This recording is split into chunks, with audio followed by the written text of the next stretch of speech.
Olá, eu sou o professor Fernando Tassoni e nunca na história desse canal a periodicidade foi tão grande. Bom, hoje eu trago uma revisão para a segunda série do ensino médio, então sem enrolação, bora pro vídeo. O Brasil na Segunda Guerra Mundial. Pessoal, no final da década de 1930, a tensão internacional já indicava o caminho para a Segunda Guerra Mundial com os regimes fascistas da Alemanha e da Itália, o imperialismo japonês, unidos contra as democracias ocidentais lideradas pelos Estados Unidos, pela Grã-Bretanha, pela França. E nesse período, o extenso litoral brasileiro era um ponto estratégico, tanto para os Estados Unidos quanto para a Alemanha, e, de certo modo, isso acabou influenciando o envolvimento do Brasil no conflito. No Brasil dos anos 30, havia inúmeros núcleos de alemães e italianos ativos politicamente no país.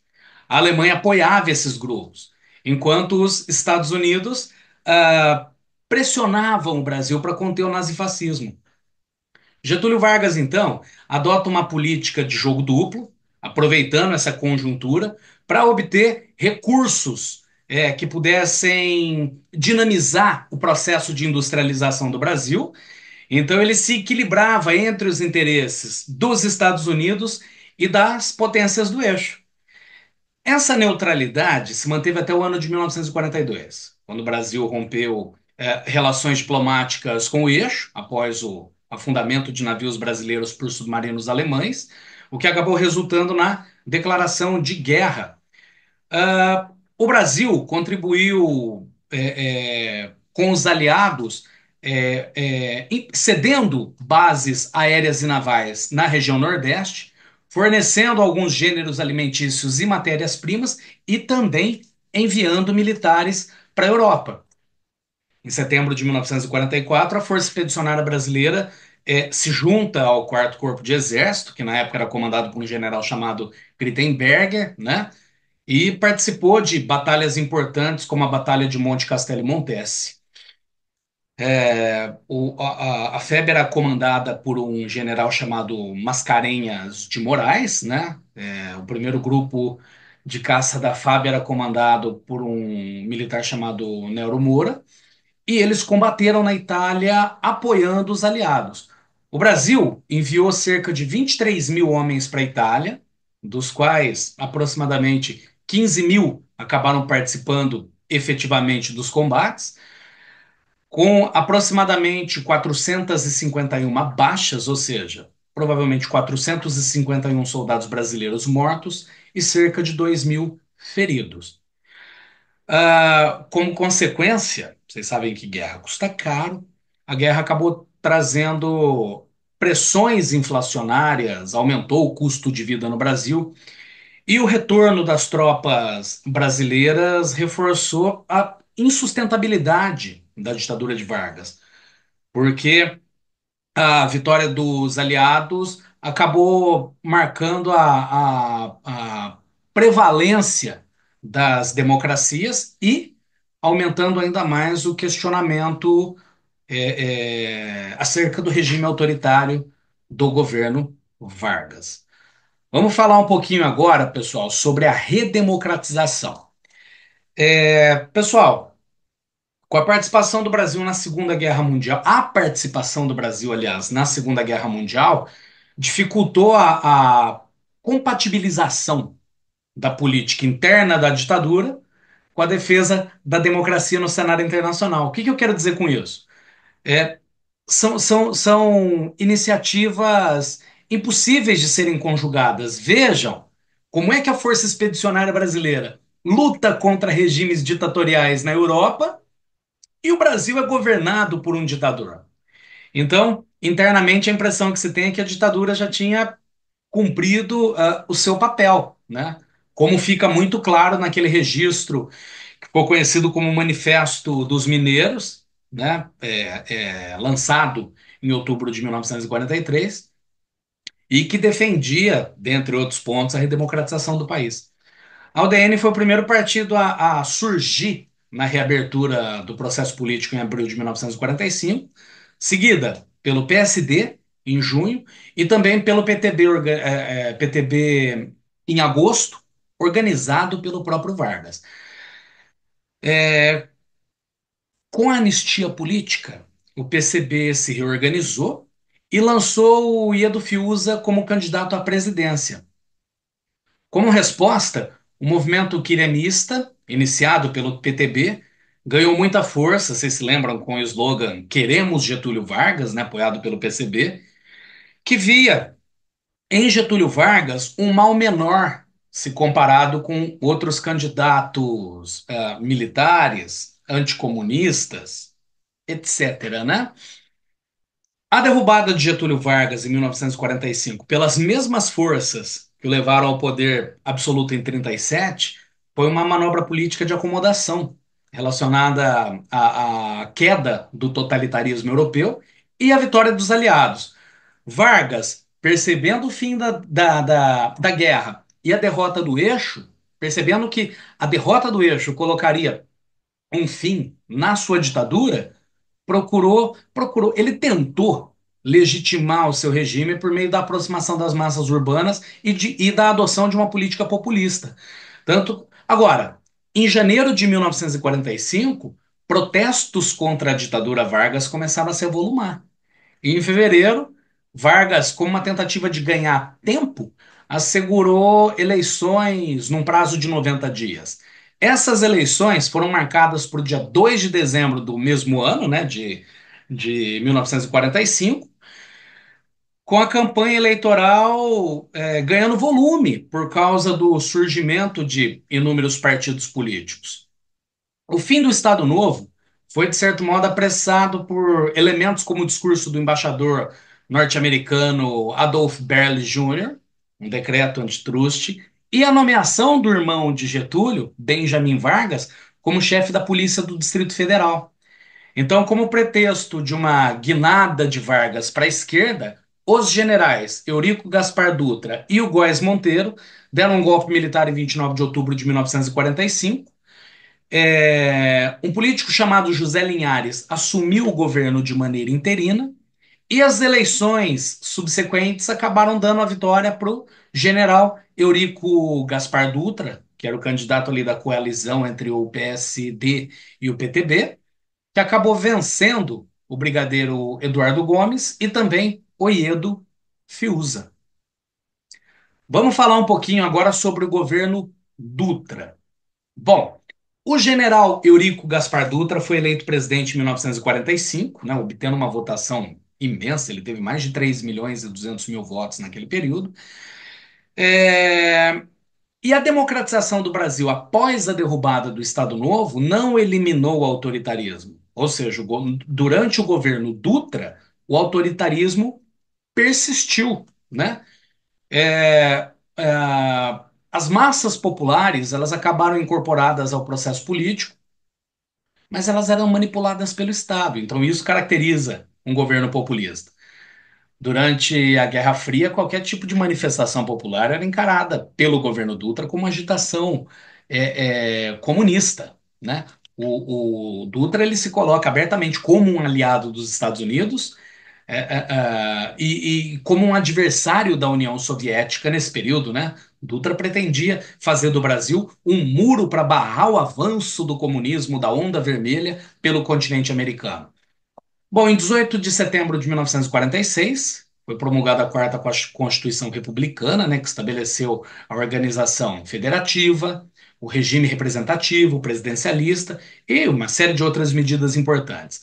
A política externa do presidente Dutra, ela era claramente conservadora, porque, como eu já disse anteriormente, o Brasil rompe relações diplomáticas com a União Soviética e coloca o Partido Comunista na, na, na na ilegalidade, né? O Dutra ele consolidou uma aliança muito próxima com os Estados Unidos, assinando o Tratado de Assistência Recíproca, criando a Comissão Mista Brasil-Estados Unidos, etc. Então é um governo que ele adota políticas completamente contrárias, completamente diferentes, antônimas às políticas adotadas pelo governo Vargas. A queda de Getúlio Vargas em 1945, ela acaba representando o desmantelamento da estrutura intervencionista do Estado, né?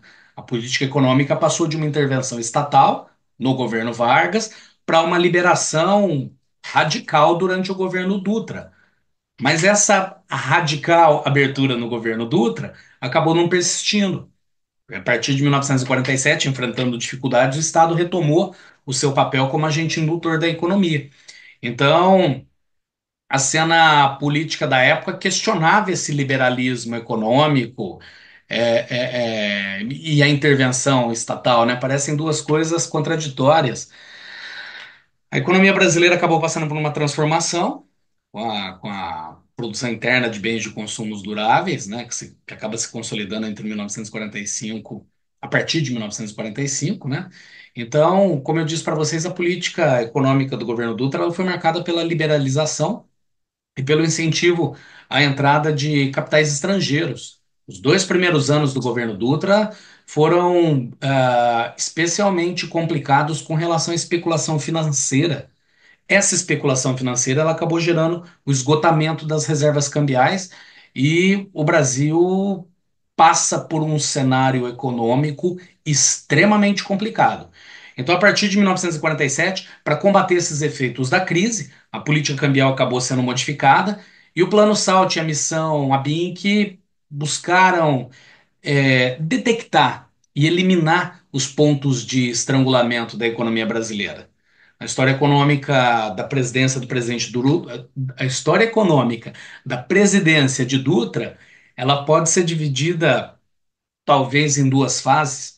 De 1946 a 1947, ela foi absolutamente liberal, e de 1947 a 1950, após a reintrodução dos controles cambiais e planejamentos dos gastos federais, ela se torna intervencionista. Bom, agora vamos falar um pouco sobre nazismo e franquismo. Como vocês já sabem, com o fim da Primeira Guerra Mundial e a abdicação do imperador Guilherme II, a Alemanha entrou num período de caos político, com partidos de direita e de esquerda tentando tomar o poder, mas sendo impedidos pelo exército. Nas eleições de 1919, os socialistas acabaram se aliando aos democratas, né? E os católicos se aliaram com os liberais, tudo isso é uma tentativa de conservar o poder.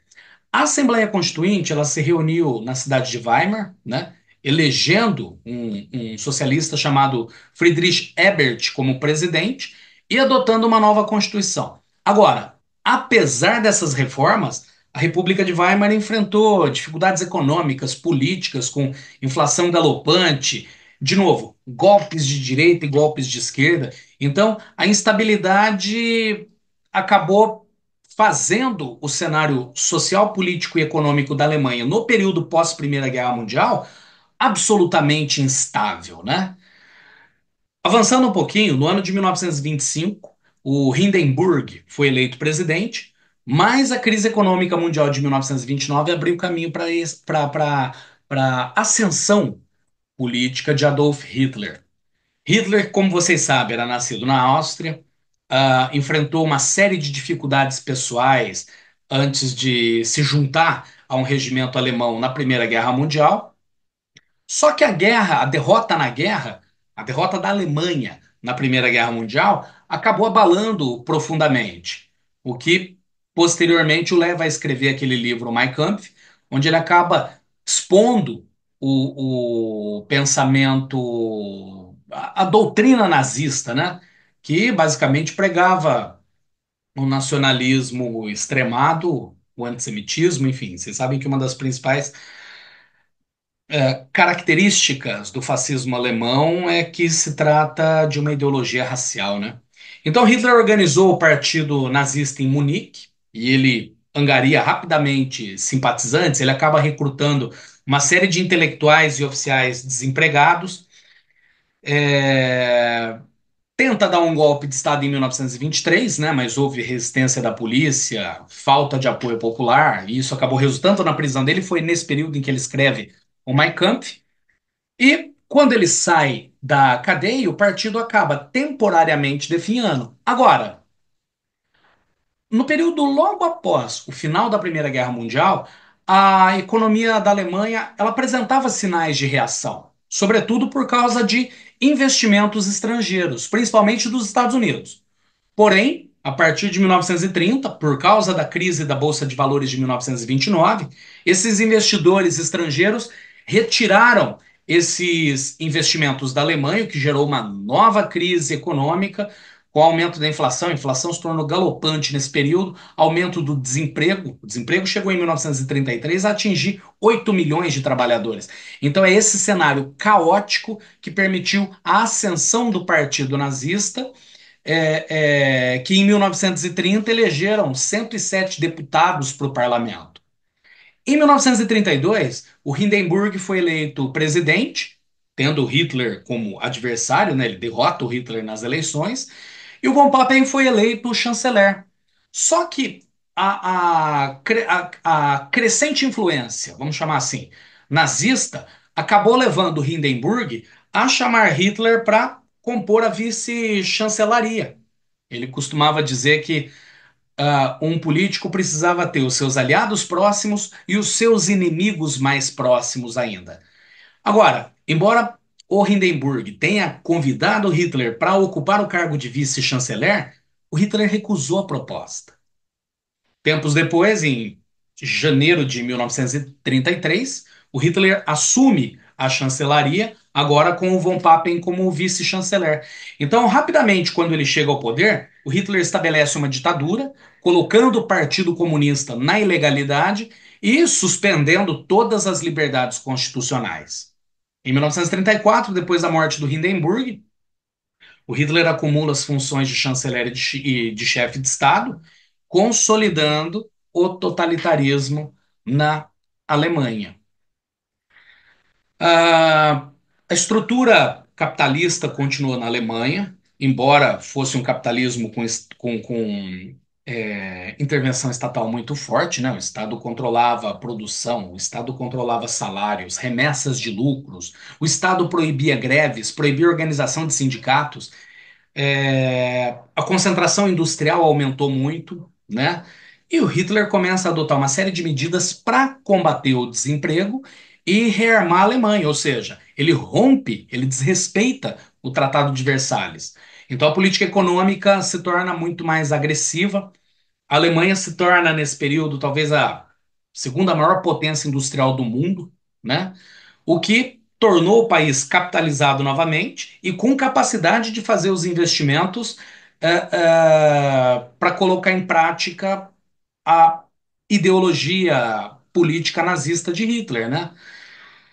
Ah, o fascismo, ele rapidamente se espalha pela Europa, né? Inclusive se espalha pela Espanha também, que acabou culminando na Guerra Civil Espanhola em 1936, né? E a gente vai falar um pouquinho sobre o franquismo. Na Espanha, a Frente Popular, que era um grupo de coalizão composto por republicanos, comunistas e socialistas, venceu as eleições, mas eles acabaram enfrentando uma oposição extremamente violenta da Falange, que era um grupo de extrema-direita fascista, apoiada inclusive por Mussolini e por Hitler, né? E lideradas por um general chamado Francisco Franco. A Guerra Civil Espanhola começa em 1936 e ela termina em 1939 com a vitória da Falange. Quando a Falange vence a Guerra Civil em 1939, o Francisco Franco é alçado ao poder e ele estabeleceu uma ditadura fascista que durou até 1975. E apesar do apoio das potências totalitárias, né, apesar dele ter conseguido chegar ao poder, graças ao apoio, inclusive militar, cedido pela Itália e pela Alemanha, o que resultou na destruição da cidade de Guernica, a imagem aqui atrás, né? O Franco ele manteve uma posição de neutralidade na Segunda Guerra Mundial.